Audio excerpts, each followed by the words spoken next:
বরিশালের মেহেদীগঞ্জ উপজেলায় বন্ধুর সাথে মোবাইল ফোনে কথা বলায় অন্তঃসত্ত্বা স্ত্রীকে দুনিয়া থেকে বিদায় করে দেন স্বামী পারভেজ চৌকিদার। 2.5 বছরের সংসার, ছিল না কোনো ভালোবাসার কমতি, ছিল না কোনো ধরনের কোনো অশান্তি। দর্শক শ্রোতা, 2.5 বছর যাবৎ সংসার করে আসছিলেন পারভেজ চৌকিদার এবং সুরভি আক্তার। কিন্তু গত 6 মাস আগ থেকে স্বামী স্ত্রীর ভিতরে মনোমালিন্যের সৃষ্টি হয়। কারণ পারভেজ চৌকিদার বলেন, তার স্ত্রী সুরভি আক্তার যেই কারখানায় চাকরি করেন, সেই কারখানার চাকরিরত আলামিন হোসেন নামের এক যুবক ছেলের সাথে তার স্ত্রী সুরভি আক্তারের প্রেমের সম্পর্ক হয়। গত 6 মাস যাবৎ পারভেজ চৌকিদারের স্ত্রী সুরভি আক্তার তার বন্ধু আলামিন হোসেনের সাথে প্রেমের সম্পর্কে লিপ্ত হয়। এই বিষয়ে পারভেজ চৌকিদার বারবার তার স্ত্রী সুরভি আক্তারকে নিষেধ করার পরেও সুরভি আক্তার কোনোভাবেই থেমে থাকতে রাজি নয়। সুরভি আক্তার প্রতিনিয়ত পরকীয়া প্রেম কন্টিনিউ করে আসছিলেন তার পরকীয়া প্রেমিক আলামিন হোসেনের সাথে। দর্শক শ্রোতা, এক পর্যায়ে স্বামী স্ত্রীর সাথে মনোমালিন্যের সৃষ্টি হয়। এক পর্যায়ে সুরভি আক্তার তার স্বামী পারভেজ চৌকিদারকে কয়েকবার মানুষজন দিয়ে ঘর থেকে বের করে দেওয়া হয়। সুরভি আক্তারের স্বামী পারভেজ চৌকিদার এক পর্যায়ে সুরভি আক্তারকে বলার চেষ্টা করে, তুমি হয়তো বা তার সাথে চলে যাও, আর না হয়তো আমার সাথে থাকো। আমাকে যদি ছেড়ে অন্য কোনো ছেলের কাছে তুমি যাও, তোমার যদি যাওয়ার ইচ্ছেই থাকতো, তাহলে কেন তুমি আমার জীবনে জড়ালে, কেন তুমি আমাকে বিয়ে করলে? দর্শক শ্রোতা, এক পর্যায়ে স্বামী স্ত্রী দুজনের ভিতরে তর্ক বিতর্ক হলে রাগে এবং ক্ষোভে পারভেজ চৌকিদার তার স্ত্রী সুরভি আক্তারকে দুনিয়া থেকে বিদায় করে দেন। দুনিয়া থেকে বিদায়কালে সুরভি আক্তার ছিলেন অন্তঃসত্ত্বায়। দর্শক শ্রোতা, প্রথমে সুরভি আক্তারের গলায় একটি ওড়না পেঁচিয়ে তারপর ঝুলিয়ে নির্মমভাবে দুনিয়া থেকে বিদায় করে দেন।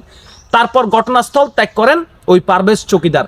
এক পর্যায়ে পাড়া প্রতিবেশী বিষয়টি টের পেলে পুলিশ প্রশাসনকে অবগত করেন। পুলিশ প্রশাসন ঘটনাস্থলে এসে তদন্ত করা শুরু করে।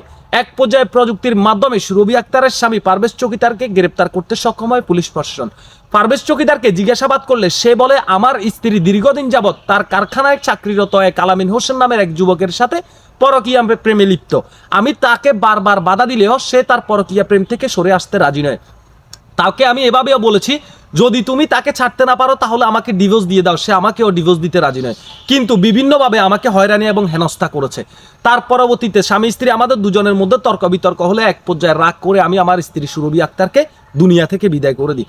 দর্শক শ্রোতা, চিন্তা করে দেখেন, একজন নারীর পরকীয়া প্রেমের কারণে পুরো একটা পরিবার ধ্বংস। আজকে এই সুরভি আক্তারের স্বামী এই পারভেজ চৌকিদার এই ছেলেটির জীবনটার জন্য, এই ছেলেটির জীবন বা ভবিষ্যতের জন্য দায়ী একমাত্র এই সুরভি আক্তার। সে ঘরের স্বামী থাকা অবস্থায়, সে অন্তঃসত্ত্বা হওয়া অবস্থায় গত 6 মাস যাবৎ স্বামীর অবর্তমানে কারখানার আলামিন হোসেন নামের যেই যুবক, সেই যুবকের সাথে পরকীয়া প্রেমে লিপ্ত এবং কি বিভিন্ন সময় অনৈতিক কাজেও লিপ্ত ছিল। এই ব্যাপারে স্বামী জানার পর স্বামী তাকে দুনিয়া থেকে বিদায় করে দেয়। একজন পুরুষ মানুষ বা একজন স্বামী যদি কোনোভাবে বুঝতে পারে তার স্ত্রী অন্য পর পুরুষের সাথে পরকীয়া প্রেমে লিপ্ত বা ওই সমস্ত কাজে লিপ্ত, তখন সেই স্বামীর করণীয় কি থাকে? দর্শক শ্রোতা, এই পুরো বিষয় নিয়ে আপনাদের ব্যক্তিগত মতামত কমেন্ট বক্সে জানাবেন। আপনারা এই বিষয়টা নিয়ে কাকে দোষারোপ করবেন?